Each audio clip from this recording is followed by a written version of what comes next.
Selamat petang, salam sejahtera. Terima kasih karena bersama dengan saya di Nazlin Unity Channel. Hari ini kita digemparkan dengan berita baik.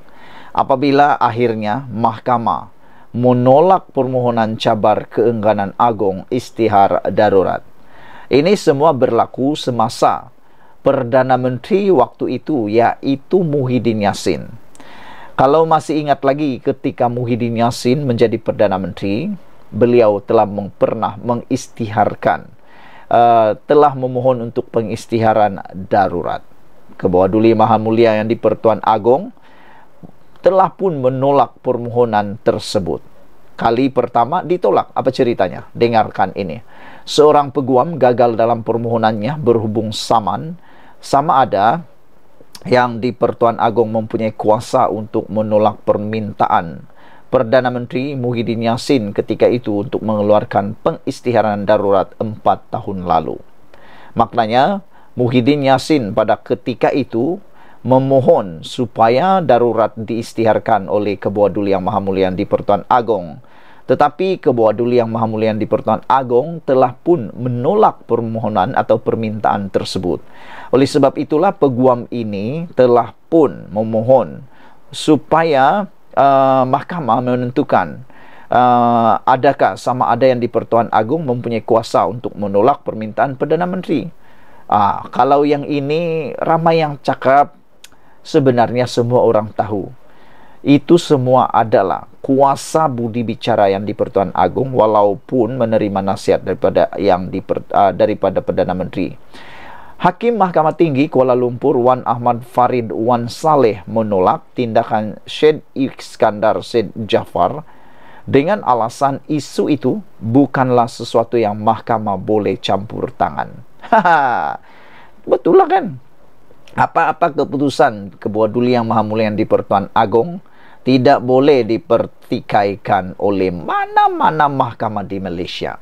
Tapi tak tahulah, ada juga yang cuba-cuba nak mempertikai, ada juga cuba-cuba tak puas hati. Yang paling tak puas hati ini ialah berkaitan dengan darurat. Rakyat sebenarnya pada waktu itu memang tak suka dengan darurat. Ramai yang tak boleh kerja, ramai yang tak boleh mencari makan dan sebagainya. Itu sebab rakyat sebenarnya waktu itu kalaulah bukan terpaksa, mereka tak mahu. Itu sebabnya Kebawah Duli Yang Maha Mulia yang di-Pertuan Agong mungkin mengambil keputusan tersebut. Wan Ahmad Farid memutuskan perkara itu membabitkan isu kabinet dan yang diberi kuasa mengikut perlembagaan untuk menasihati Seri Paduka dalam isu dasar dan keselamatan. Walaupun pengistiharan darurat dibuat oleh yang di-Pertuan Agong di bawah perkara 150 Perlembagaan Persekutuan, di bawah perkara 40 dalam kurungan 1 perlembagaan, Seri Paduka Baginda hendaklah bertindak mengikut nasihat daripada kabinet. Itu kata daripada Wan Ahmad Farid, peguam yang telah membawa kes ini ke mahkamah. Tetapi mahkamah kata, seperti di awal pembacaan itu tadi, mahkamah kata bahawa isu itu bukanlah sesuatu yang mahkamah boleh campur tangan. Ya, sepatutnya anda tahu itu, tapi tak tahulah, sengajalah kali kan. Saudara-saudara sekalian, mahkamah sentiasa menggenggam perkara keselamatan mempunyai tekstur yang pelik. Kabinet sebagai cabang eksekutif kerajaan mempunyai maklumat risikan mengenai perkara keselamatan yang tidak dimiliki oleh mahkamah dan oleh itu berada dalam kedudukan terbaik untuk menasihati yang di-Pertuan Agong, kata Wan Ahmad Farid. Hakim itu menegaskan bahawa mahkamah secara amnya tidak mempunyai bidang kuasa untuk mendengar tindakan ke atas Seri Paduka Baginda ketika melaksanakan tugas kuasa perlembagaan untuk mengistiharkan darurat disebabkan klausa penyingkiran perkara 150 dalam kurungan 8 perlembagaan. Walaupun peruntukan perlembagaan berhubung klausa penyingkiran akan menutup pintu mahkamah, kelihatan keras dan tidak adil, remedinya terletak pada badan perundangan dan bukannya mahkamah, kata Wan Ahmad Farid. Hakim itu tidak membuat sebarang perintah mengenai kos apabila menolak saman pemula Syed Iskandar. Tindakan Undang-Undang Syed Iskandar adalah untuk meminta panduan mahkamah berhubung isu perlembagaan yang dikaitkan dengan keputusan yang di-Pertuan Agong untuk tidak mematuhi permintaan Muhyiddin untuk mengisytiharkan darurat pada 2020. Pada 25 Oktober tahun berkenan adalah dilaporkan bahawa yang di-Pertuan Agong memutuskan untuk tidak bersetuju dengan permintaan Muhyiddin atas alasan bahawa Kerajaan Perikatan Nasional ketika itu telah menangani pandemik COVID-19 dengan berkesan. Oleh sebab itulah, ke bawah Duli Yang Maha Mulia yang di-Pertuan Agong, sembah kami sebagai rakyat Malaysia amat bersyukur kerana telah menolak pengisytiharan darurat pada waktu tersebut. Perlu dimaklumkan bahawa kemudiannya pada 12 Januari 2021, Seri Paduka berkenan menerima nasihat Muhyiddin untuk mengisytiharkan darurat bagi menangani wabak tersebut. Darurat berkaitan pandemik itu berlarutan sehingga akhir tahun 2021. Menerusi saman itu, Syed Iskandar memohon Mahkamah untuk menentukan antara lain sama ada Seri Paduka mempunyai budi bicara yang tidak terbatas untuk tidak mengisytiharkan darurat, walaupun nasihat Perdana Menteri atau Kabinet Persekutuan adalah sebaliknya.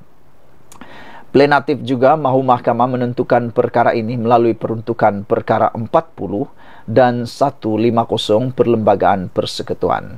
Saudara-saudara sekalian, dengan keputusan Mahkamah menolak permohonan cabar keengganan Agung isytihar darurat ini, maka kita mula memahami bahawa bukan semua perkara ahli politik, bukan semua perkara ahli politik boleh mempengaruhi Seri Paduka Baginda.